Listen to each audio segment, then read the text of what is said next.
Nga animal na karon, Okay, sigurado na. sa ipakita asagi sulti ni Pastor Nono na kini atong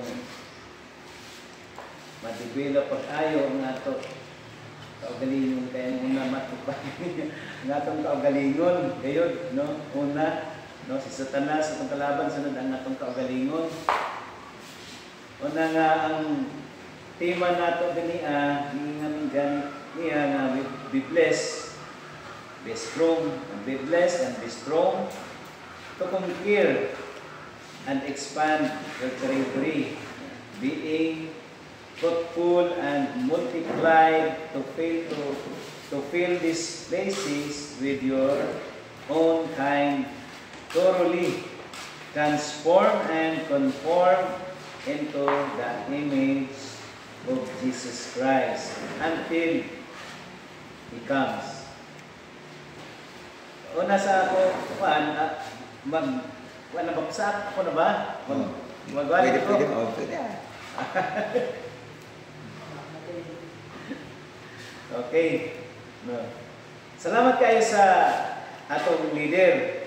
O salamat po sa atong ningsanon po nga bisan o na ay mga pang saray patalastas sa atong mga kinabuhi. Doon na gano'y mga malikayan, mga panghitabo. Apan, ka nagpadayon. No? Bisan o medyo naula-ulahay, late-late, kagamay, kaya di-happy akong unfinished business. Biyaan na lang nato sila dito. Pero ako yung itapos ng gahapon na kinahanglan mahuman at ganina, deliver para manay samot sa amo. O nga, nadugay. Okay, salamat kang Pastor. Kitang tanan na bless ng tingali sa iyang kinabuhi. Ako lang ba? Yeah. Ako lang ba na bless o kamusta? O nga, di ta mo sugot na muli sa siya, muli na siya. No, kamo ba? Dilak na isa. Dili sa tasagot. Dili yun. Okay. So, iyakin talaga kay si Pastor. mamingaw ta.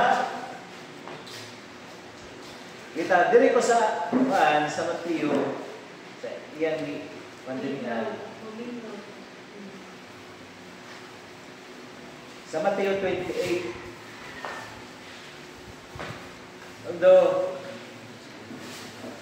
dinihan, nakasabot naman ta sa Mateo 28, ini ang gitawag og the Great Commission sa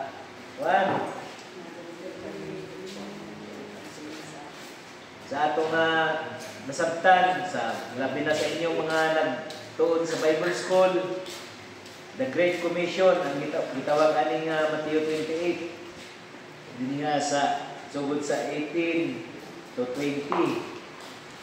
Okay. So, dili na lang nato basahon kay paano mo?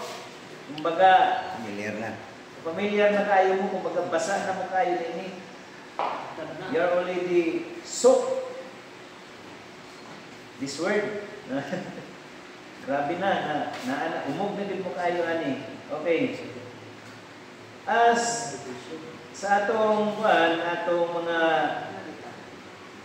references sa Genesis 28, so gitakil na ni Pastor Nono tininian sa Isaiah, so we expand our territory, no? Dinhiya sa Genesis si Adan pa man di kuan ani giingnan nga kinahanglan nga dumalahon nimo, no? Ang tanan mga binuhat sa Dios. So kitang mga tao mao ang magdumala ni tanan, no? Amin ba? Amen. Isaiah 54, para doon na akong doon na sila yung similarity, no, nga kining expand. So sa ato pa, magpadaghan kining din niya sa pagkahuman buhata ang tao, nangingon nga punan ninyo sa inyong kaliwatan ang tibuok kalibutan. Unya, ato tong hunahunang pag-ayo, it's literal nga padaghanon ang mga katawhan. Physically, no, padaghanon ang ilang mga kaliwatan. Then sa daghanan, no, dinhiya sa Isaiah 54, 2 and 3, akong nakita nini, kay na madaghan ng tao, pero dili mga espirituhanon ang kadaghanan. Giawhag na po si Isaias na padaki ang imong tuldan. Liguna ang imong usok. Di ba mo manay ingon diha? No, liguna ang imong usok o palabdi pa ang imong tulda. Kay ikaw mo daghan. Dili ingon nga sa akong pagpaningkamot, sa akong nakita ni nga kita mo lihok lamang sa unsay mando sa Dios. Yes. Ug ang Dios mo panalangin gayon kanato. Amen. Mudaghan, ug ikaw mudaghan. No? Ang atong una obligasyon nato lihok gayon kung unsa ang gisugo sa Dios. Kay aron nga ikaw mudaghan. So naagid ng paglihok nga dili lamang kita sa pagpamati kundi naagid kita sa pagtuman sa iyang kabubuton. Okay, so diniya sa Mateo, mao na ni sa Mateo, maigon na ni nga espiritual nga pagpadaghan. Unya dili lisod ang pagpadaghan, gihatagan na taniya og idea unsaon pagpadaghan.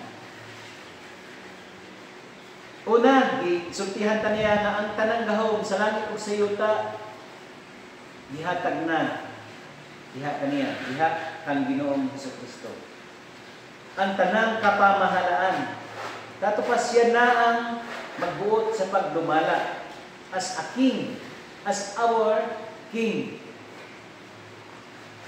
Usa, gihatag na niya kanato ang paglihok. Gihatagan ta og mga idea. Busa, nag-ingon din niya sa 19 na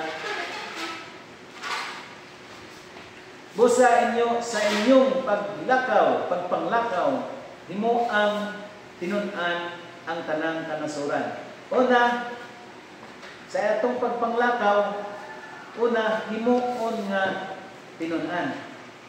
So, kini niya, dili ingon nga pagpadaghan sa physical body nga as a literal nga body, kundi pagpadaghan kini sa mga magtotoo niya.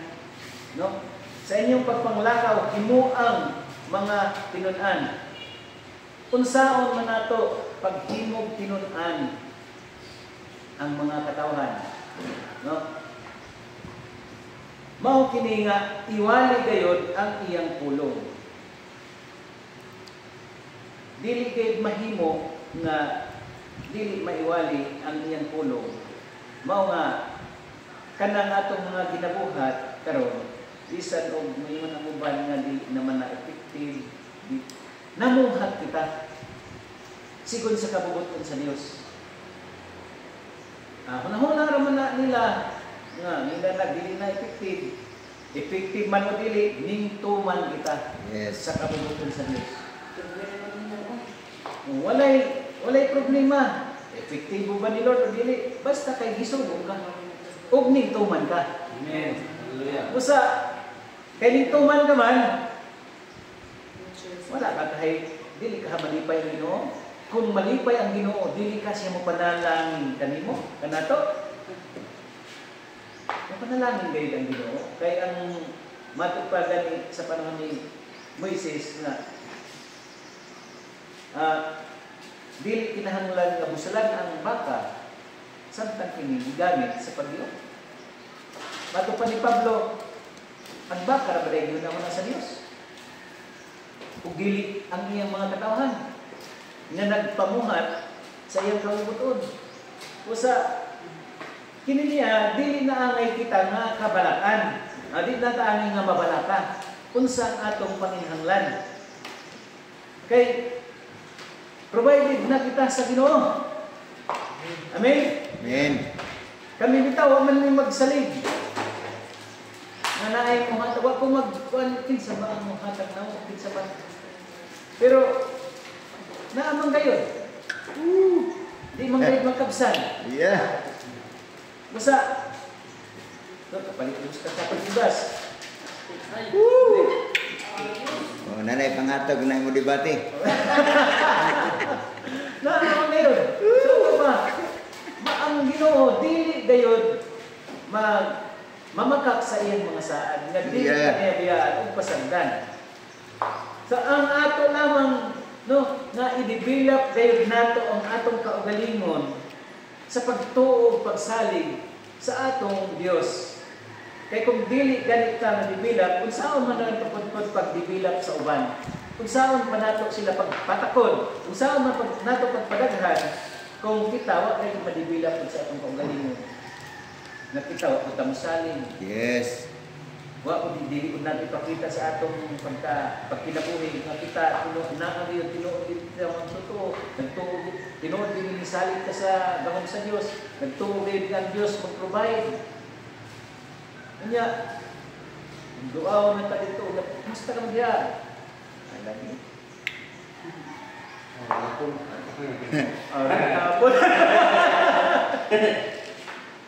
Mana dili nato ikapakita sa uban. Unsa man nila pagdadasig niya? Ay, inalamat ta diyan. Luya man lagi hapon. Abi na ako ka ng Kristiyano. Madato ka. Ang kasakit, no? Na kanunay. Na ang paglutos na kanunay. Dili na mawala, pero dili man gayud ta pasagdan sa Ginoo. Amen. Wala na. Kinahanglan matuba, we need to develop ourselves to influence others. But how to develop others if we are not developed? Amen. No, na nga importante, develop na to ang atong kaugalingon. Nga mosalig, mutuo, yung 100% gayod nga ato jud buhaton nga mahimo na to kay lisod kaayo konbensyon ang atong kaugalingon. Tinuod na. Minamit ako. Tinuod na. Lisod kaayo konbensyon ang atong kaugalingon. Nga dato ko. Lisod kaayo konbensyon. Pero develop lang nato ang atong pagtuo. Salig lang kita sa Ginoo. Kay mao kanay pagtuo nga Sa reality? wala ni mo makit pero ning tuo ka. Di ba mo? Normal. Dito mahan mo bisan og wala ni mo makit. Mao man yung substance sa faith, di ba? No, sa Hebreano. Nagisulat na nga kana na pagdasig kanato araw nga dili kita manuya. Ang dili kita manghina kay kung manghina ganita nga ingon ko. Basta, bro. Basta.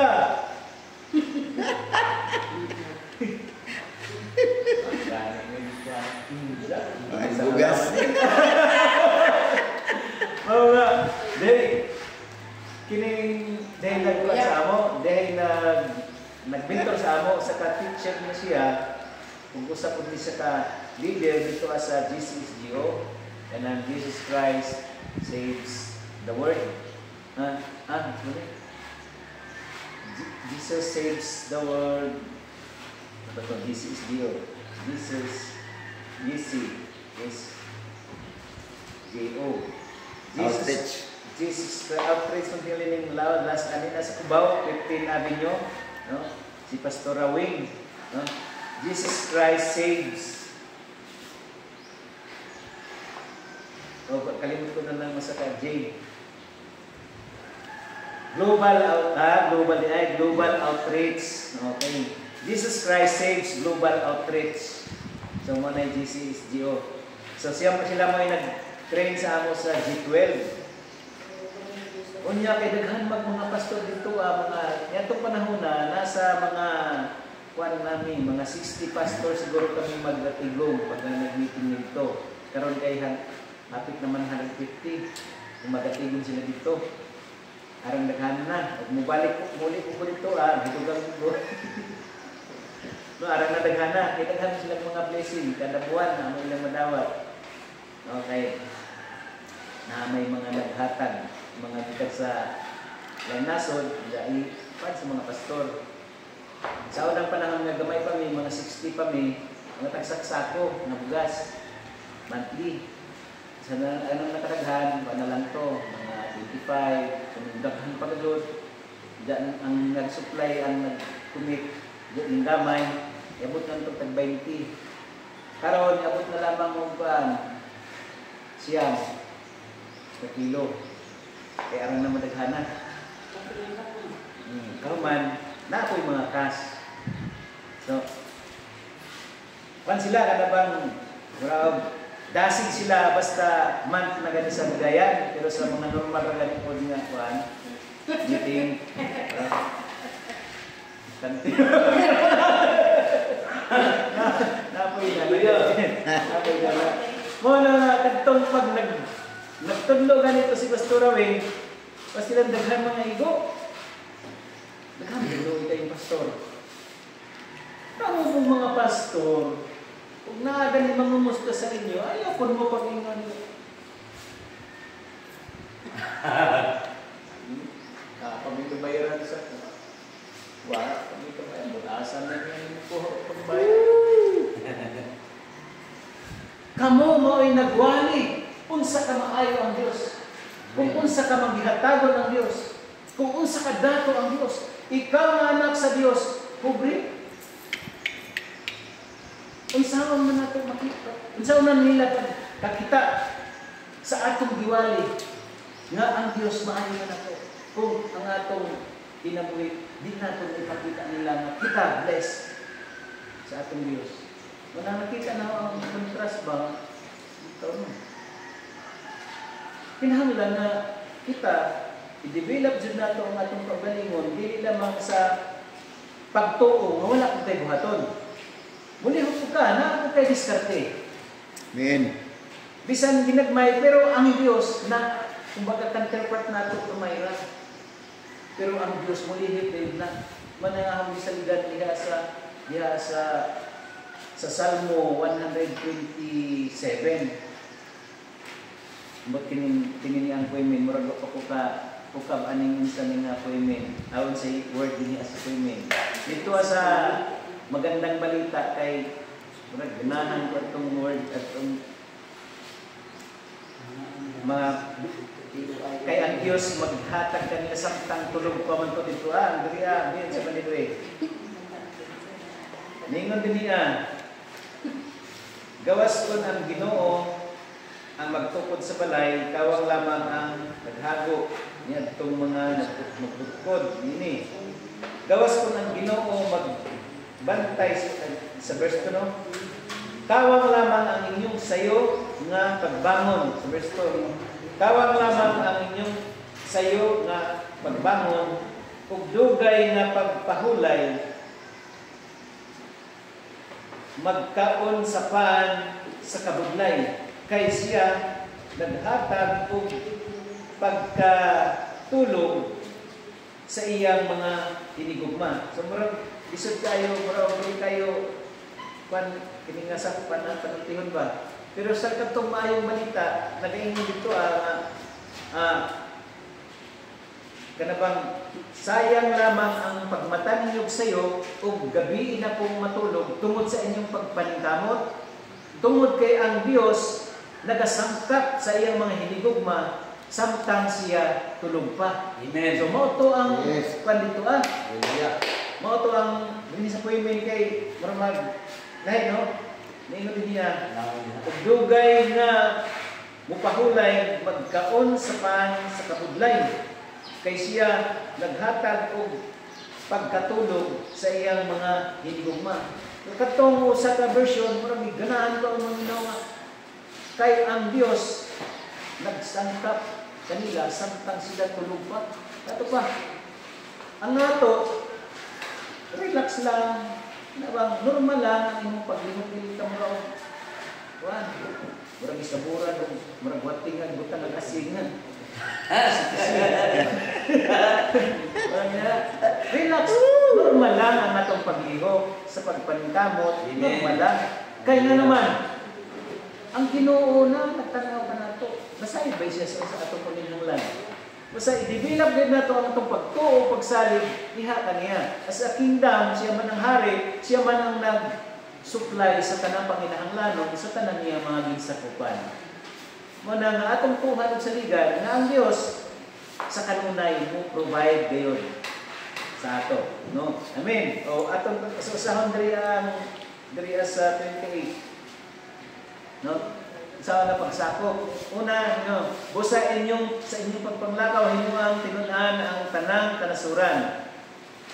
Una, bautismuhan nato sila sa ngalan sa Ama ug sa Anak ug sa Espiritu Santo. No? So, doon na yung mga guide. So, dili kay lisod. No? Ang ato lang, develop lang sa atong kaugalingon o sa atong pagsalig niya, no? Mamuhat. Ikaduha, hindi niya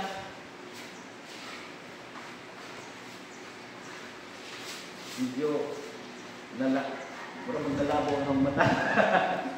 No? Tilaw. Kinahanglan tinaw ka mata, kay Amen. ayaw niya paglabo, no? Busa sa inyong paglakaw, himo ang tinun-an, o man number 1 busa sa inyong panglakaw, himo ang mga tinun-an ang kanang kanasuran. Ikaduha, bautismuhan ninyo sila sa ngalan sa Ama ug sa Anak ug sa Espiritu Santo. Ikatulo na nga tudluan niya mga magtutudlo kanila sa pagtuman sa tanan nga akong gisugo kaninyo ug tanawa.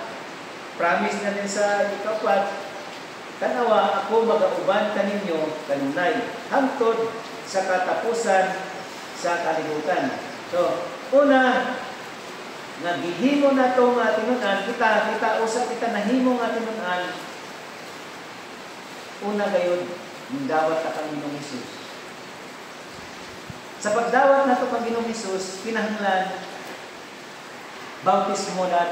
nabautismuhan kita. Mao nang kita karon niya kita nabautismuhan na. Ug mao gihapon ko na ang buhaton nato ngadto sa uban. Magpadaghan kita og mga espirituhanon nga mga magtotoo. Magpadaghan kita o na nga kinahanglan nga atong kadabang atong declare atong dili pangandoy kundi atong buhaton magpadako kita sa atong teritoryo pinaagi niini. O ang atong mga balay ato pud ning padakuan palapara o na nga ikamutan karon nga kay nung tay pangarap sa nga kung padaghanon ang atong mga magtotoo. So kung saan man pagdaghan sa mga magtotoo, kung diha na ko naman ba sa bahay ba, kung gamay ang atong bahay na ibisita, bisod asa pahigdaon. Mo na nga way mo bisita. Kay way katurugan. Mo na nga huna ko pwede na rin. Kaya dito sa amo, ang among bahay, kailangan itong amo, tulog ka kwarto ang amo dito sa kayatas, dyan na isala. Kanya ka itong tulog ka kwarto, kay upahan nito sa mga anak, na may bisita, ay sa sala, o kami mo gawas, para sila mo itutulungan nito sa mga kwarto. Kanya sila mauwaw na mo bisita, dili na mo nga dito. Kaya way katulugan. Ako nga, dipilat sa akong una, sama kung sa simbahan ko na to, kung huot, walay mudaghan. Mao na nga, ako una-una, kinahanglan nga paatupan din na mag-respitas. Amen. Aron nga mulapad-lapad, muda ni aron nga, daghan ang mga tao nga makasuod. Kaya nga may nagsilip-silip dito, na atong Domingo, yan yung sa anak. Hindi sa simba. Oo, Yeah. istorya na. Laging gitar. Hindi sa alamang karon. Pero dapat ko Bible study. O kana na, Amen. sa Ginoo. Dapat ko no Bible study. Kay mga ngay dali, dawat gani ko ng saksi. Ato pa, dawat gani sa saksi. Dapat pa, Amen. may posibilidad nga kita sa dawaton sa ilang panimalay. Amen. So mo na nga, ako na yun ako na kinahanglan na gilder niya among kuwanin. Oo, magdaipat pa. Gandahan ko na, kita po doon. Ang kanang among balay ng alapuan. Kailo, ibig sa kung kahit na mga bulto, maramadang kanang sa pamanhugsan. Wala may mga uwang, hindi pa kong kami mo. Una nga, atong makita ito na ato kining panakdan. Mauning nga, sa nakita na kong Misayas na muligo, labang tanin mo din ang Ginoo nga kay mo daghan ka. Kay ako ko ikaw nga padaghanon. Sa ato pa, ang Ginoo mo imulihok sa pagpadaghan. Kita, mulihok kita sa buluhaton nga gisangon sa Ginoo kanato. Sama sa pagsangyo sa pulong sa Ginoo nga atong gibuhat. Dinhi kung nagtuo ko nga dili kay Masaya ang ato ng mga gipamhaguan. Amen. Amen. So, harapod ko ito na out. Prayer pang Ha? prayer pa sa. Nya. Okay. Okay, Yeah. prayer. Ya, usapan ni Pastor Marlon.